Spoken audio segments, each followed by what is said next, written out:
we met the President and we informed him of our view regarding these bills. And we said that it is very important that these bills are taken back.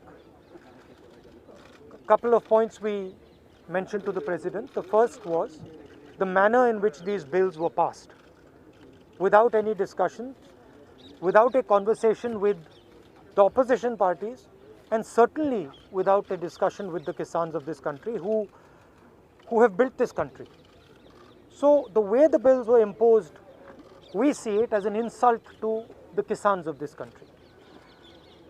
The Kisan has lost faith in the government. The Kisan does not believe that the government is acting in their interest, and that is why lakhs of them are on the streets.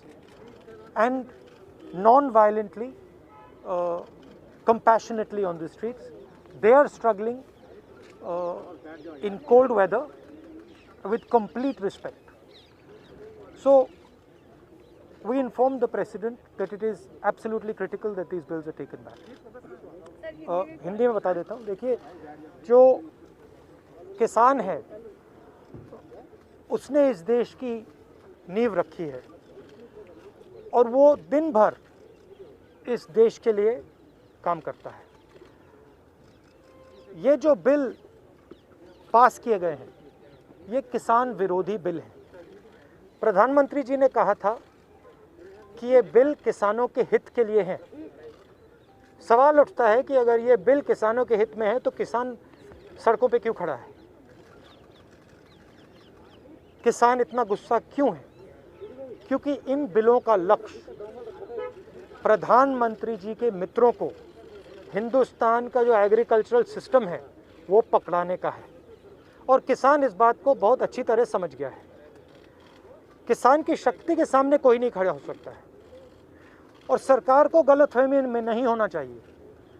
सरकार को ये नहीं सोचना चाहिए कि किसान हट जाएंगे, डर जाएंगे. किसान, हिंदुस्तान का किसान डरेगा नहीं, हटेगा नहीं जब तक ये बिल रद्द नहीं कर दिया जाए. सरकार को गलतफहमी में नहीं होना चाहिए. किसान कॉम्प्रोमाइज़ नहीं करेंगे. क्यों नहीं करेंगे? क्योंकि उनको समझ आ रही है बात कि अगर वो आज कॉम्प्रोमाइज़ कर गए तो उनका हिंदुस्तान में कोई भविष्य नहीं रहेगा.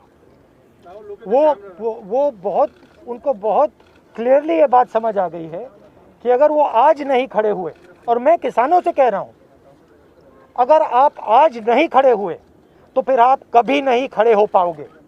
और हम सब आपके साथ हैं. आप बिल्कुल घबराइए मत. हम सब आपके साथ खड़े हैं. आपको कोई पीछे नहीं हिला सकता. आप हिंदुस्तान हो. Thank you.